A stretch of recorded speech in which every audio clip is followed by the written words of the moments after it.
ನಮ್ಮ ಪಕ್ಷದ ಎಲ್ಲ ವರಿಷ್ಠರು ನಿಶ್ಚಯನ ಮಾಡ್ತಾರೆ.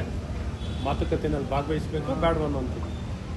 ಈಗ ಬರ್ತಿರೋಂಥ ವರದಿಗಳನ್ನ ಕೇಳ್ತಾ ಇದ್ದೆ, ನಾನು ಮಾಧ್ಯಮದಲ್ಲಿ ನೋಡಿದ್ದೆ. ಮಾತುಕತೆಯಲ್ಲಿ ಭಾಗವಹಿಸಲ್ಲ ಅಂತ ನಾನು ಕೇಳ್ಪಟ್ಟಿದ್ದೀನಿ. ನೋಡೋಣ, ಪಕ್ಷ ನಮ್ಮ ರಾಜ್ಯಾಧ್ಯಕ್ಷರು ಮತ್ತು ಇತರರು ಏನು ನಿರ್ಧಾರವನ್ನು ತಗೊಳ್ತಾರೆ ಅನ್ನೋಂಥ ಆಧಾರವಾಗಿ ಮಾತುಕತೆಯಲ್ಲಿ ಭಾಗವಹಿಸ್ತಾರೆ ಇನ್ನೊಂದನ್ನು ನಾವು ನೋಡಬೇಕಾಗುತ್ತೆ. ಮುಖ್ಯವಾಗಿ ಎಲ್ಲ ಒಂದು ಕಡೆ ಕಾವೇರಿ ನೀರಿನ ವಿಚಾರದಲ್ಲಿ ರಾಜ್ಯದ ಹಿತವನ್ನು ಕಾಪಾಡುವಲ್ಲಿ ಕಾಂಗ್ರೆಸ್ ಸರ್ಕಾರ ವಿಫಲವಾಗಿರುವಂಥದ್ದು ಭಾಳ ಸ್ಪಷ್ಟವಾಗಿ ಎದ್ದು ಕಾಣ್ತಿದೆ. ಹಾಗಾಗಿ ತಕ್ಷಣ ಕಾಂಗ್ರೆಸ್ ಸರ್ಕಾರ ಕುಡಿಯೋ ನೀರಿಗೂ ವ್ಯವಸ್ಥೆ ಮಾಡೋದ್ರಲ್ಲಿ ವಿಫಲತೆ ಆದರೆ ಏನೊಂದು ಕಡೆ ಸರ್ಕಾರ ಸಂಪೂರ್ಣವಾಗಿ ಎಡವಿದಂತೆ ಆಗುತ್ತೆ. ರಾಜ್ಯದ ಹಿತ ಕಾಪಾಡೋದ್ರಲ್ಲಿ ವಿಫಲವಾದಂಥ ಕಾಣುತ್ತೆ. ಈಗ ಸರ್ವಪಕ್ಷ ಸಭೆ ನಡೀತಾ ಇದೆ.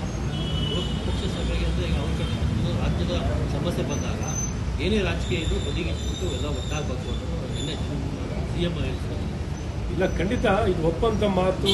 ಎಲ್ಲರೂ ಸರ್ವಪಕ್ಷ ಅಂದಾಗ ಇಡೀ ರಾಜ್ಯದ ಹಿತ ಅಂತ ಬಂದಾಗ ಎಲ್ಲರೂ ಸೇರಿ ಮಾತಾಡಬೇಕು.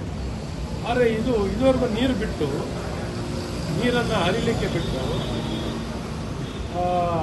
ಊರೆಲ್ಲ ಒಳ್ಳೆ ಹೊಡೆದ ನಂತರ ಕೋಟೆ ಬಾಗಿಲು ಹಾಕೋತೀನಿ ಇನ್ನು ಕತೆ ಆದಂಗೆ ಆಯಿತು ಅಂತ ಜನಾಭಿಪ್ರಾಯ ಮತ್ತು ಎಲ್ಲ ಪ್ರತಿಪಕ್ಷಗಳ ಅಭಿಪ್ರಾಯವಾಗಿದೆ. ರೈತರ ಅಭಿಪ್ರಾಯ, ನಾಗರಿಕರ ಅಭಿಪ್ರಾಯ.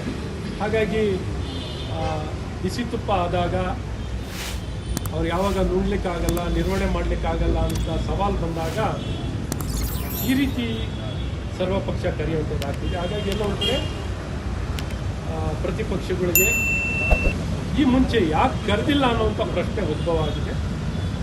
ಆದರೂ ನಮ್ಮ ಪಕ್ಷಗಳು ಏನು ಇದ್ರ ಬಗ್ಗೆ ನಿರ್ಧಾರ ತಗೊಳ್ತಾರೆ ಕಾದು ನೋಡುವ. ಸರ್ವಪಕ್ಷ ಸಭೆಯಲ್ಲಿ ನಾವು ಭಾಗವಹಿಸ್ತೀವ ಇಲ್ಲ ಅನ್ನೋಂಥದ್ದು ನಮ್ಮ ಪಕ್ಷದ ವರಿಷ್ಠರು ನಿರ್ಧಾರ ಮಾಡುವಂಥದ್ದಾಗಿದೆ.